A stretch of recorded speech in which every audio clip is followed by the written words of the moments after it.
उज्ज्वल भवितव्य आपल्या मुलामुलींचं सर्वाधिक योगदान नॅशनल इंग्लिश मीडियम स्कूलचं होय। आदर्श एज्युकेशन सोसायटीचं national English medium school Nadgive उच्च शिक्षित अनुभवी स्टाफ 10वीचा 100% रिझल्ट, डिजिटल शिक्षण प्रणाली, सुसज्ज लायब्ररी आणि लॅबोरेटरी, स्पर्धा परीक्षा मार्गदर्शन, कला क्रीडा सांस्कृतिक क्षेत्रासाठी प्रोत्साहन आणि व्यक्तिमत्व विकास यासह अनेक सुविधा। प्री प्रायमरी ते 10वी आजच आपल्या पाल्याचा प्रवेश निश्चित करा।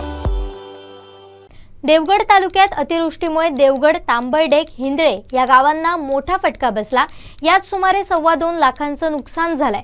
वादळी वाऱ्यासह झालेल्या अतिवृष्टीमुळे हिंदळे शाळेवर आंब्याचं झाड पडून 18,000चं नुकसान, देवगडमधील विजय सदानंद मेस्त्री यांच्या घरावर माड पडून सुमारे 90,000चं नुकसान, तर तांबळडेक येथील अशोक वसंत सनये यांच्या घरावर झाड पडून घराच्या गॅलरीचं आणि पंप हाऊसचं सुमारे 95,000चं नुकसान झालं। तसेच वानिवडे, करंजेवाडी येथील राजाराम करंजे यांच्या घरावर माड पडून हानी झाली आहे। पावसाच्या पाण्यामुळे पियाळी नदी दुथडी भरून वाहत होती। पियाळी नदीच्या पात्राची खोली कमी असल्यामुळे पावसाळ्यात ओव्हरफ्लो होतं, त्यामुळे या नदीच्या आजूबाजूच्या गावांना धोका निर्माण होतोय।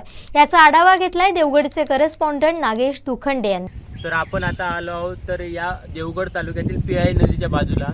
पियाळी नदी ही तळवडे, गडीतामाने, राटेश्वर, वानिवडे या गावांच्या मधून ती जात असते, प्रवाहित होत असते। पण त्या ठिकाणी त्यांचं जे पाणी आहे ते ओव्हरफ्लो होतं, त्याचा उपसा होत नाही। त्याचा गाळ भरपूर साठल्यामुळे ते आजूबाजूच्या शेतात वगैरे पाणी घुसल्यामुळे शेतीचं वगैरे नुकसान होतं। शेतात आता आपण पाहू शकता कशा प्रकारे पाणी घुसलेलं आहे।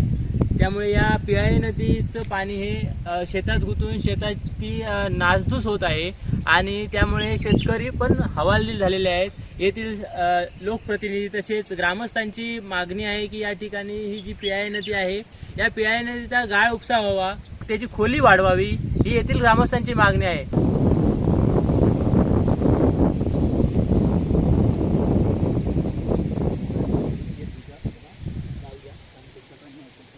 तर आपण आता आलो आहोत या पियाळी नदीच्या काठावर। तर येथील काही ग्रामस्थ आहेत, काय सांगाल या पियाळी नदीबाबत आपण? आम्ही आज अनेक वर्षापासून या ठिकाणी मागणी करतोय की पियाळी नदीचा गाळ उपसा व्हावा, परंतु सरकार किंवा लोकप्रतिनिधी, आमदार असो किंवा पालकमंत्री असो, वरच्या लेवलपर्यंत हे आमचे प्रश्न मांडले जात नाहीत आणि त्यामुळे या पियाळी नदीतला जो गाळ आहे तो उपसा होत नाही आणि उपसा न झाल्यामुळे वारंवार जेव्हा कुर्ली धरणच्या पाणी क्षेत्रामध्ये वाढ होते, या नदीच्या पाणी क्षेत्रामध्ये वाढ होते आणि त्यामुळे या आजूबाजूच्या शेतकऱ्यांना मोठा फटका बसतो। तो गडीतामाने असो, राटेश्वर असो किंवा वानुडे, पावनाई, तवडे या गावातील शेतकऱ्यांच्या शेतामध्ये 4-4, 5-5 दिवस पाणी राहतो। आता हा 4 दिवस पाणी राहिल्यामुळे आत्ताच लावलेली जी शेती आहे ती कुंजण्याची खूप मोठी भीती तयार झालेली आहे आणि हा गाळ जर उपसा झाला तर पाण्याचा निचरा लवकर पद्धतीने होईल, चांगल्या पद्धतीने होईल आणि जेणेकरून याचा आम्हाला शेतकऱ्यांना जो फटका बसतोय तो कुठेतरी कमी होईल। पण पाहायला पाहिजे की या ठिकाणी जे शेतकरी आहेत त्यांची व्यर्थता कुठली लोकप्रतिनिधी मांडतोय काय आणि त्या पद्धतीने काम होतोय काय।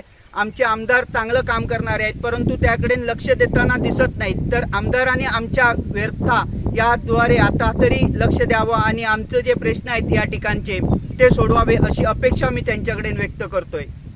तर या ठिकाणी आपण पाहिलं की शेतकरी, आपलं नाव कसं? इम्रान साटविलकर। हे आपल्या इथे शेतकरी आहेत इम्रान साटविलकर। ते इथे या ठिकाणी त्यांची शेती आहे, पण या पियाळी नदीच्या पावसाने जी त्यांना जो पूर येतो त्यामुळे त्यांची शेती, आजूबाजूची परिसर आज पूर्णपणे शेतीचा परिसर पूर्णपणे पाण्याखाली जातो, त्यामुळे त्यांच्या शेतीला नुकसान होतं। तर याची दखल शासनाने घ्यावी। कोकण 7, नागेश दुखंडे, देवगड।